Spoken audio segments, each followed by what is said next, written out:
Saint Xavier's বিশ্ববিদ্যালয়ের ষষ্ঠ সমাবর্তন অনুষ্ঠানে আজ নিউটাউনে বিশ্ব বাংলা কনভেনশন সেন্টারে অনুষ্ঠিত হয়। ৮৪৪ জন স্নাতক, স্নাতকোত্তর এবং পিএইচডি পড়ুয়ার হাতে ডিগ্রি শংসাপত্র তুলে দেওয়া হয়।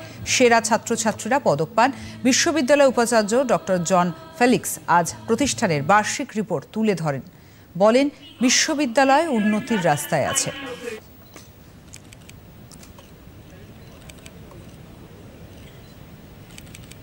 कोमल अग्रवाल,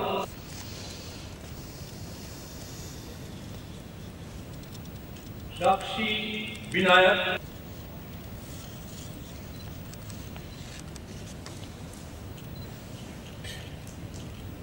मेघना चटर्जी,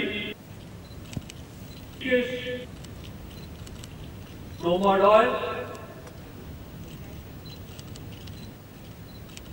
এডুকেশন ফিল্ডে যা কোনো কাজ হয়েছে সেইটা আমরা রেকগনাইজ করে এই মিস্টার বিশ্বনাথনকে এই অনারারি ডিগ্রি দিয়েছি। আর আমরা ভাবছি এডুকেশনটা এমফাসিস করতে হবে আমার দেশে। এখন জিডিপি থেকে 3% ইনভেস্টমেন্ট হচ্ছে, কেন 5% 6% যদি হয়, কেন অনেক উন্নতি হবে, অনেক ইউনিভার্সিটিগুলো হবে, অনেক কলেজেস স্কুলসগুলো হবে। আমরা একটু আরও এমফাসিস দিতে হবে ইন টার্মস অফ ইনভেস্টমেন্ট আর in terms of quality education.